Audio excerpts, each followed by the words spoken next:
पश्चिम बंगाल की राजनीति में बड़ा उलटफेर। पहली बार भाजपा सरकार बनाने की तैयारी में है और कोलकाता में सियासी हलचल चरम पर पहुंच गई है। तो चलिए इस वीडियो में हम आपको बताते हैं विस्तार से, लेकिन उससे पहले स्वागत है आपका RNI न्यूज पर। मैं हूं आपके साथ तमन्ना चौधरी। पश्चिम बंगाल में विधानसभा चुनाव के नतीजों के बाद अब राज्य की राजनीति में बड़ा बदलाव देखने को मिल रहा है।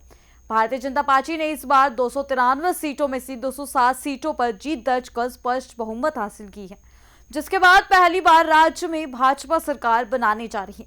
इस राजनीतिक बदलाव के बीच केंद्रीय गृह मंत्री अमित शाह कोलकाता पहुंच चुके। वह यहां भाजपा के नवनिर्वाचित विधायकों के साथ अहम बैठक करेंगे, जिसमें विधायक दल के नेता का चुनाव किया जाएगा। इसी बैठक के बाद राज्य के नए मुख्यमंत्री के नाम की औपचारिक घोषणा होने की संभावना है। दूसरी ओर गुरुवार को पश्चिम बंगाल विधानसभा का कार्यकाल समाप्त होने के बाद राज्यपाल की ओर से 17वीं विधानसभा को भंग करने का नोटिफिकेशन भी जारी कर दिया गया। इस राज्य में सत्ता परिवर्तन की प्रक्रिया औपचारिक रूप से शुरू हो गई है। देखिए ये पूरी रिपोर्ट। पश्चिम बंगाल की राजनीति में इस समय बड़े बदलाव का दौर चल रहा है। हाल ही में आए विधानसभा चुनाव परिणामों के बाद भारतीय जनता पार्टी ने राज्य में पहली बार पूर्ण बहुमत हासिल किया।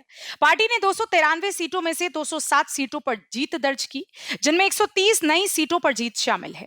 इस जीत के साथ ही भाजपा अब राज्य में सरकार गठन की दिशा में तेजी से आगे बढ़ रही है। पार्टी नेतृत्व पूरी प्रक्रिया पर नजर बनाए हुए है। इसी क्रम में केंद्रीय गृह मंत्री अमित शाह कोलकाता पहुंचे हैं।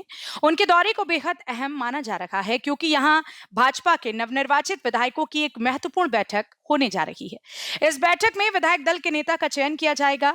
यही नेता आगे चलकर पश्चिम बंगाल के मुख्यमंत्री पद की जिम्मेदारी संभाल सकता है। सूत्रों के मुताबिक ये बैठक केवल औपचारिकता नहीं है, बल्कि राज्य की नई राजनीतिक दिशा तय करने वाला निर्णायक कदम माना जा रहा है। उधर राज्य में सत्ता परिवर्तन की प्रक्रिया औपचारिक रूप से शुरू हो चुकी है। गुरुवार को पश्चिम बंगाल विधानसभा का कार्यकाल समाप्त होने के बाद राज्यपाल ने 17वीं विधानसभा को भंग करने का नोटिफिकेशन जारी कर दिया। इसके बाद अब राज्य में नई सरकार के गठन का रास्ता पूरी तरह से साफ हो गया है। प्रशासनिक स्तर पर भी आवश्यक प्रतिक्रियाएं तेजी से आगे बढ़ाई जा रही हैं। राजनीतिक हलचल के बीच एक और बात चर्चा में बनी हुई है।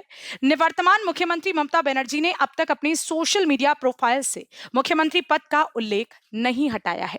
फेसबुक, इंस्टाग्राम और एक्स पर वह अभी भी खुद को पश्चिम बंगाल की मुख्यमंत्री के रूप में दिखा रही हैं। हालांकि चुनाव परिणामों में उनकी पार्टी को करारी हार का सामना करना पड़ा है और ममता बनर्जी खुद अपनी भवानीपुर सीट से भी चुनाव हार गई थी। इसके बावजूद उन्होंने पद से इस्तीफा देने से इनकार कर दिया था, जिससे राजनीतिक बहस और तेज हो गई थी।